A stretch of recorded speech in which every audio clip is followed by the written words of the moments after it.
The City of Cornwall has heard your calls and yard and leaf waste collection has been expanded. Joining me now to speak a little bit more about it is Dave Kuhn from the City of Cornwall. Welcome to the show, Dave. Hey, Gabe, thanks for having me. All right, so as I just alluded to, this summer there has been some new dates where residents will be able to leave their yard and leaf waste at the corner for pickup. So let's talk first Yep. of all about why you decided to expand those dates. So we did public consultation with the residents of the City of Cornwall over 2018 and 2019. The majority of the public consultation results that we got back indicated that residents wanted to see some kind of service extended throughout the summer to collect this material. They go through the motions of putting it in their leaf bags every week, and they use the reusable containers, and they're doing an excellent job of that. And they wanted to see that material, kind of go to where they thought it was going ultimately. So what we did is we decided to extend it on a bi-weekly basis through June and July as a pilot project. So going through the pilot project, we're monitoring the tonnage as it comes through. This is going to help us better make better decisions going forward through what next summer's collection is going to look like. Another reason why we decided to do this is this material is ultimately very easy to divert from the landfill. And like I said, residents are already doing their part to divert it. They're putting it in the proper bags. They're putting it out for collection. So last year in the summer, it all went to the landfill after the spring collection had finished and before the fall collection had started. So this year we're sending all of that to the actual compost pile, where we encourage residents to go and take advantage of this, the free compost that we offer to the residents of the City of Cornwall. So far this year, we've had 580 tons of compost taken off site by residents for use in their backyard gardens and backyard gardening, backyard farming, backyard everything like that. So we're very excited to see that. Another reason why we kind of came to this decision is in 2025, the Ministry of Environment has banned this material from curbside collection. So we won't be able to collect it as your regular garbage after 2025 anyway. So with this, we're hoping to get the conversation started with, with council, with residents, neighbor to neighbor, kind of coming up with other means of disposal, whether it be running a collection weekly through the summer, or if it's a bi-weekly collection is what's financially feasible, then, continuing that bi-weekly collection, or finding other means for your grass clipping. So grass cycling is a big thing that we're starting to promote, which is ultimately mulching your grass so you don't have to pick it up, and there's benefits to that too. So we're currently updating our website to reflect the grass cycling initiative that we're starting, and hopefully to be very well prepared by 2025 when we're not allowed to collect this material anymore. Absolutely, and you alluded to some of the tonnage that's already been picked up this year. But Yeah, tell for me a sure. little bit about how that first week went, which I believe was last week. Yeah. So it was excellent. It was the first year we've ever done a bi-weekly collection like that. We weren't sure how it was going to go. We heard the concerns from residents about the bags not making it that extra week. We monitored that very closely. I had the contractor send any cases where the bags were ripped or anything like that to our department, and we dealt with those bags internally. So there was nothing left behind last week. There was only 3 broken bags out of the 22,000 houses that we serviced last week.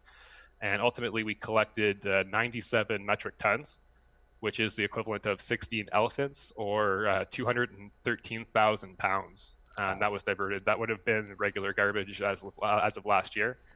So we're very excited to be able to divert that to the compost pile this year. Absolutely, and that's something that maybe a lot of people weren't aware of, is that they can, goes right back into the community, that people can go pick up compost. So Yeah. how can people do that? Oh, yeah. So our landfill's open from 7:30 to 9:30 Monday to Friday, and then again on Saturdays from 7:30 to noon.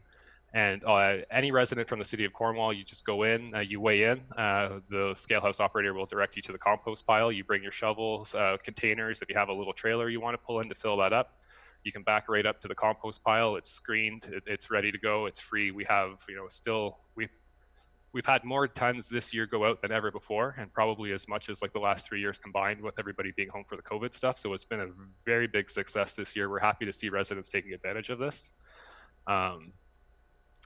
And hopefully it continues through the rest of the summer. Like I say, that 97 tons is ultimately going to be turned into compost. So this extra week that would have gone to the landfill, now that's going to be material that residents can come and pick up as they find they needs that kind of material rather than going to purchase it from the local store. Absolutely. And now I believe starting next Monday, June the 23rd, is the next set of the BiWeekly Pickup. So tell me about that and the future dates in July as well. Yeah, sure. So next week we're back to our collection, which is the 22nd to the 26th. And then we're off for a week again. And then we resume our collection July 6th to the 10th. And then we're off a week. And then we have the July 20th to the 24th. Now, during these next few weeks, we're like I say, we're monitoring the tonnage. We're going to see what it looks like next week. One of the biggest concerns that the residents had from our feedback that we've received with this new collection this summer is that our communication could have been a little bit better. So we're working out ways to, find alternate sources of communication. We did do radio, news, Facebook, social media, that kind of stuff. But we're going to try to go at least instead of 2 weeks notice, we're going to try to go, the first week of July, we're going to start trying to broadcast that because August and September isn't defined yet. So if we see a positive participation rate through June and July, then we are planning on extending it through August and September. And so far, every indication that we've received is positive. So it looks like we're going to be looking forward to that, but stay tuned because we will have those updates in the next couple of weeks. Excellent. So just finally, I know that you mentioned that you are going to continually look for feedback from the public. So if people do want to provide their feedback to the City of Cornwall, how can they do so? Yeah, for sure. So they can drop us an email. Our email address is WM, which stands for Waste Management, @cornwall.ca. So again, it's just WM@cornwall.ca. Feel free to send us an email. I go through those emails myself, so I'll see all of them. I'm adding the feedback that we get from residents into a file, so we have that information when we do go to kind of gauge and kind of start to plan our next course of action for next year and later this summer. If you're not a tech savvy and you don't want to email, feel free to give us a call too. Our landline here is 613-937-1777. And we check all of our calls that come in, and we call everybody back. So if you have any feedback, or if you want to chat to discuss more, or if you have any concerns, or if there's anything that you find that we're doing well, like I say, feedback is feedback, negative or positive. We're looking for everybody's feedback, as this is, again, it's our first year doing this program, and it is still a pilot project. Excellent. On that note, Dave, thank you so much for joining me and enlightening our viewers on this, and hopefully people will take advantage both by using the dates for the extra pickup, or if they're gardening aficionados, they can go to the landfill and pick up the resulting compost. So thank you very much. We've got a lot for them, for sure. Thanks for having me, Gabe. Appreciate it.